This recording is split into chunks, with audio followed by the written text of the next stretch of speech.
Mahasiswa. Nah, Bapak Ibu sekalian, ini materinya ada 5, mulai dari dasar hukum, profil pusdiklat, ya, proses pembelajaran. Nah, core-nya sebenarnya di nomor 4 itu ya. Tapi nanti Bapak Ibu perlu tahu juga ya bahwa lokus ya pelatihan itu tidak harus di pusdiklat PBJ ya. Karena kita pusdiklat PBJ ini juga melakukan enabler fungsi pembinaan dengan para LPP ya. Lembaga pelatihan pengadaan barang jasa baik di pemerintah ataupun swasta, dan itu tersebar luas ya di seluruh wilayah Indonesia. Nah, Bapak Ibu sekalian, mari kita lihat dasar hukumnya. Ini tentu basis kita melaksanakan pelatihan itu adalah Permenpan 29 ya. Tadi sudah berdiskusi dengan Pak Dadi itu terkait dengan kredit. Ya sama juga kita mengacunya ke sana. Dan ada peraturan turunannya, yaitu peraturan LKP nomor 7 tahun 2021. Di situ ada bab tentang pelatihan ya, dan dikorelasikan ya, diselaraskan dengan bab-bab terkait dengan standar kompetensi dan uji kompetensinya ya. Nah di situ memang disebutkan ya bahwa dalam rangka pengembangan kompetensi pengelola PBJ ya, wajib ya diikut sertakan dalam proses pelatihan. Jadi pelatihan ini merupakan salah satu bentuk ya pengembangan kompetensi bagi ASN, walaupun bentuknya macam-macam ya. Apakah dia klasikal, terstruktur, blended, atau metode-metode lain yang dapat diikuti dalam rangka pengembangan kompetensinya itu sendiri. Nah kemudian Bapak Ibu, mari kita lihat profil pusdiklat ya. Nah, pusdiklat ini Bapak Ibu tugas fungsinya luas ya. Jadi tidak hanya sekedar melaksanakan pendidikan dan pelatihan, juga kita melakukan fungsi perumusan kebijakan, pelaksanaan pemantauan dan evaluasi pendidikan pelatihan. Nah, yang pertama itu fungsi enabler tadi ya, dalam rangka memperluas rentang kendali dan layanan, maka kita membuat polisi-polisi atau kebijakan khususnya ya dalam pembuatan kurikulum, ya, buku informasi, ya, juga melakukan akreditasi terhadap LPP yang akan melaksanakan pelatihan PBJ, ya, kemudian membina fasilitator, ya, serta mengevaluasi LPP yang melaksanakan pelatihan, fasilitatornya dan program pelatihannya itu sendiri. Selain Pusdiklat PBJ juga sebagai LPP ya, juga melaksanakan program Procurement Academy ya, melaksanakan mendorong pelaksanaan pendidikan di bidang PBJ melalui kerjasama dengan perguruan tinggi ya. Nah, beberapa perguruan tinggi yang sudah melaksanakan seperti STAN gitu ya, dan mata kuliah di program studi di perguruan tinggi, dan melaksanakan pelatihan ya. Baik pelatihan teknis atau pelatihan fungsional itu sendiri. Nah, Bapak Ibu sekalian, ini ya jenis program pelatihan. Sebenarnya Bapak Ibu bisa ikut di mana saja ya, gitu bisa. Khusus pelatihan fungsional memang ada pelatihan pembentukan ya. Sebagaimana yang diatur di Perlen 7 itu, pelatihan pembentukan ini sifatnya dapat ya. Jadi bukan suatu kewajiban bagi para jakung PBJ yang baru diangkat ya untuk ikut pelatihan pembentukan. Dan selain juga bahwa pelatihan pembentukan ini bukan menjadi persyaratan ya bagi Bapak Ibu untuk diangkat menjadi jakung atau untuk naik jenjang ya. Jadi ini sifatnya informasi umum tentang kebijakan, regulasi dan tata cara kerja ya. Bapak Ibu selaku jakung PBJ. Nah, kemudian dalam rangka Bangkom itu sendiri ada pelatihan jabatan fungsional ya. Ini sesuai jenjangnya ya dan levelingnya. Jenjangnya itu sesuai jabatan dari jakung PBJ itu sendiri, dari mulai pertama muda media dan level pekerjaannya ya yang disesuaikan dengan jenjangnya. Mulai dari level 2, 3 dan 4. Nah, Bapak Ibu sekalian, mengikuti pelatihan jabar fungsional ini atau penjenjangan juga nggak wajib ya. Ini silahkan Bapak Ibu ikuti dalam rangka pengembangan kompetensi, dalam rangka melengkapi portofolio ya. Seluruh JK ya, ada 4 JK jenis kompetensi nanti bisa memang hanya untuk Bangkom ya, menambah pengetahuan dan keterampilan, tapi bisa juga nanti menjadi modal untuk atau bahan untuk ikuti uji kompetensi ya gitu. Nah, nanti Bu Windy kebijakan uji komnya seperti apa? Apakah harus lewat pelatihan? Ya tidak juga ya, karena melalui jalur non pelatihan portofolio bisa. Tapi kalau nggak lengkap, kalau mau sekalian lengkap portofolionya, boleh Bapak Ibu ikut pelatihan penjenjangan. Nah, apalagi yang muda dan media itu sifatnya tidak wajib, kecuali yang pertama ya, yang melalui jalur CPNS, memang wajib ya, setelah 3 tahun diangkat jadi japung untuk mengikuti pelatihan penjenjangan pertama. Nah, Bapak Ibu juga bisa ikut ya, pelatihan teknis ya. Baik yang okupasi mungkin atau UK tertentu lah ya, klaster atau UK tertentu ya. Dalam hal ingin meningkatkan kompetensi karena memang belum pernah ikut pelatihan mungkin ya, baik yang berbasis KKT SKJ ataupun SKKNI, Bapak Ibu bisa mendalami ya dan meningkatkan keterampilan melalui mengikuti pelatihan klaster atau kompetensi tertentu ya. Kemudian pelatihan tematik juga monggo ya, bisa digunakan untuk meningkatkan pengetahuan dan keterampilan atau sebagai fasilitator ya, japung-japung yang minat mengajar, membimbing ya, sebagai mentor atau evaluator bagi japung yang lebih muda atau di proses pelatihan bisa ikut pelatihan-pelatihan fasilitator ya, mulai tingkat dasar, tingkat lanjut, atau sebagai fasilitator penjenjangan ya, level 2, 3, 4.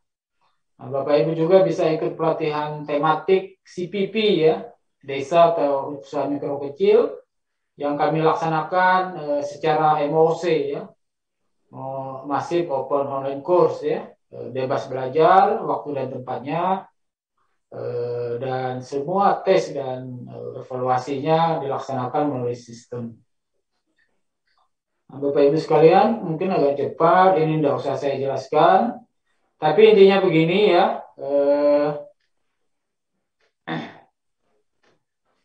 nah ini pesertanya semuanya bisa ikut ya, baik SDM pengelola fungsi PBJ Bapak Ibu sendiri, atau yang ada di LKPP perancang sistem, dan sumber daya pendukung nanti semuanya akan dikelola oleh Pusdiklat nanti ya, termasuk pelatihan advisor ya, PKA dan seterusnya ya.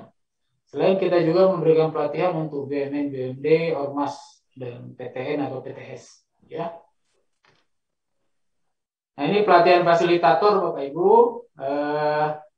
Ada penjenjangannya ya, dari mulai calon fasilitator ya, baru dia menjadi cara mengajarnya ya. Nanti diperkuat substansi pengadaannya menjadi fasilitator PBJ tingkat dasar. Dalam hal ingin ikut pelatihan kompetensi ya, sebagai fasilitator kompetensi, maka ikut pelatihan kompetensi tingkat lanjut, cara mengajar berbasis kompetensi ya. Nah, kalau sudah tahu cara mengajar berbasis kompetensi, baru nanti ikut pelatihan fasilitator sesuai levelingnya ya, apakah itu level 2, 3, 4 atau okupasi ya, untuk PA, PPK, Pokja dan seterusnya ya. Termasuk pelatihan-pelatihan pekerjaan kompleks ya, untuk desa, untuk KPBU misalkan, tender internasional dan seterusnya. Maka kalau itu sudah lengkap, sudah purna, Bapak Ibu bisa ditugaskan dimanapun nanti. Dan ini sudah banyak japung ya, media terutama yang bertugas atau mengikuti pelatihan penjenjangan para fasilitator ini. Nah, Bapak Ibu sekalian, ikut pelatihan pengadaan itu nggak harus di LKPP ya. Silahkan mencari ya melalui portal PPSDM ataupun yang dilakukan oleh para LPP itu selama kewenangannya terpenuhi. Jadi LPPBJ itu Lembaga Pelaksana Pelatihan Bareng Jasa itu ada akreditasinya ya. Yaitu ada 2 sekarang yang diberi kewenangan, akreditasi A dan B ya. Nah, akreditasi A itu dia berhak melaksanakan semua jenis pelatihan tadi, ya. Mulai dari tingkat dasar sampai pelatihan kompetensi, malahan sampai pelatihan-pelatihan yang tematik. Kalau B memang kita batasi ya, kewenangannya hanya pelatihan PBJ dasar dan sampai dengan pelatihan penjenjangan pertama. Nah, ini yang kami harapkan nanti UKPBJ di kementerian, lembaga atau daerah itu karena dia berkoordinasi dengan BPSDM setempat ya, atau minimal provinsi nanti ya yang menjadi agen pelaksana pelatihan ya, yang mengkoordinir para japung untuk ikut pelatihan di provinsi ya. Kalau seluruhnya ikut ke LKPP terbatas juga ya kapasitas dan layanan kami dan pasti nggak akan mampu ya. Oleh sebab itu sebaran wilayah dan jumlah japung yang sangat banyak. Ya tidak hanya japung ya, okupasi lain juga mendaftar. Kalau semuanya di Pusdiklat memang tidak akan terlayani semuanya gitu ya. Dan proses seleksinya jadi agak sulit kita lakukan karena keterbatasan layanan itu. Oleh sebab itu mohon kiranya UKPPJ mengendorse kepada BPSDM masing-masing ya untuk secara mandiri ya melaksanakan pelatihan-pelatihan khususnya pelatihan untuk para japung atau pelatihan berbasis kompetensi. Ini pelatihan kompetensinya Bapak Ibu. Ada yang masih berbasis KKNI, ada yang sudah berbasis SKJ ya. Nah, untuk pelatihan japung sendiri ya sudah semuanya dilaksanakan berbasis standar kompetensi jabatan ya, berbasis kamus kompetensi teknis sebagaimana diatur Permen-Pan 52 tahun 2020 ya. Pelatihannya lama baik ini blended ya melalui tahap e-learning ya, belajar mandiri, ada tatap muka online dan dilanjutkan dengan OJT ya, untuk training untuk seluruh jenis kompetensi. Di akhir nanti akan dilakukan seminar OJT hasil dari OJT itu dan nanti Bapak Ibu dinyatakan lulus pelatihan. Dan portofolio selama pelatihan ini dapat dibawa dan digunakan untuk proses uji kom ya. Nah, ini di periode COVID ini banyak juga yang gagal ya ikut pelatihan. Sudah diseleksi, pesertanya banyak ya. Tapi gagal di tahap OJT sebagian besar ya. Gagal di tahap OJT. Ada yang 5 orang, terakhir 13 orang ya. Itu sayang sekali. Mohon kiranya Bapak Ibu selaku atasan mungkin ya dari KPBJ atau senior ya mendorong ya agar para junior atau peserta ini menyelesaikan pelatihannya dengan baik ya. Sayang sudah ikut, sudah berkorban waktu, tapi OJT-nya tidak selesai dan tidak dapat portofolio. Oke, Mbak Dita, waktunya habis ya? 5 menit lagi ya, Pak? Ya. Nah, kita juga membangun KMS ya ke depan. Pelatihan itu bisa dilaksanakan secara mandiri ya Bapak Ibu ya, melalui Knowledge Management System PBJ. Silakan memilih konten atau substansi pelatihan yang diperlukan ya, mengakses KMS PBJ. Ini mudah-mudahan dalam waktu dekat dapat kami aplikasikan, implementasikan ya. Nah, apa pelatihan fungsional Bapak Ibu? Ada 6 tadi, mulai dari PBJ dasar ya. Nanti akan bertransformasi menjadi level 1 ya. Dan pelatihan pembentukan dan penjenjangan dari pertama sampai madya. Nah, ini yang selama ini sudah kita lakukan untuk PBJ dasar ya. Nanti mulai 1 Januari 2022 akan diubah ya menjadi pelatihan kompetensi level 1. Nah, salah satu materi yang baru itu adalah pengantar rantai pasok dan ini menjadi pintu masuk ya, entry point untuk pelatihan-pelatihan selanjutnya ya. Nah, ini kurikulum pelatihan japung ya. Di bulan Oktober November ini kami mengadakan 2 pelatihan ya. Pesertanya udah 500-an saya lihat ya. Mudah-mudahan bisa selesai dengan baik. Kemudian ini kurikulum jenjang pertamanya ya. Untuk 4JK, perencanaan, pemilihan, kontrak dan sokelola dan ada proses OJT-nya ya. Untuk muda ini ya sama kompetensinya, tapi OJT-nya lebih lama ya, 400 JP ya. Untuk yang media juga tahap piloting ini ya, baru pertama kali kita lakukan. Mudah-mudahan 2022 eh, ada beberapa angkatan nanti yang akan kita lakukan ya. Ini juga yang mendaftarnya banyak kemarin, 200-an, tapi yang bisa kita rekrut baru 20-an ya. Karena ini masih proses piloting, uji coba materi yang sudah kita susun. Paketnya sulit karena terkait pekerjaan kompleks, terintegrasi, TDA internasional, dan KPBU ya. Maka masa OJT-nya juga lama, 600 JP ya. Nah mungkin ini Bapak Ibu yang bisa saya sampaikan ya. Kolaborasi, mohon Bapak Ibu nanti berkoordinasi ya dengan LPP masing-masing untuk melaksanakan HGD dan memberikan penugasan ya kepada para japung untuk ikut pelatihan itu ya.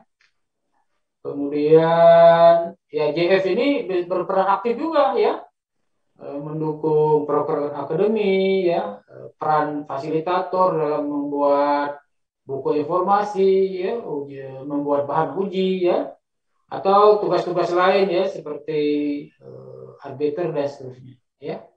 Nah dalam pelatihan tadi membuat materi pelatihan, bahan uji, dan terlibat aktif dalam membuat jurnal pengadaan.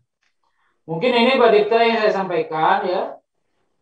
Transformasinya nggak usah, mungkin intinya Bapak Ibu dalam mengembang kompetensi itu tidak hanya memahami dan ini ya menerapkan, tapi juga bisa mengaplikasikan dan melakukan pelatihan berkelanjutan ya melalui pendekatan korpu, di mana 70% pengembangan kompetensinya itu adalah di tempat kerjanya itu sendiri. Kalau yang 10% klasikal itu memang sangat sedikit. 20% blended juga nggak banyak. 70%-nya strategi Bangkom atau pelatihannya adalah di tempat kerja masing-masing. Peranan atasan, senior, selaku coach dan mentor sangat diperlukan sehingga penugasan dan kinerja pengadaan dapat dilaksanakan dengan baik. Mungkin itu Mbak Dita yang saya sampaikan ya. Mudah-mudahan bermanfaat, bisa membantu ya komunikasi yang lebih baik dengan para japung, dengan IFPI. Nanti saya harapkan mohon kita kerjasama dengan Pusdiklat membuat event-event yang bermanfaat dalam rangka meningkatkan pengetahuan dan kompetensi para japung. Sekian, terima kasih. Mohon maaf kalau ada kekurangan. Assalamualaikum warahmatullahi wabarakatuh.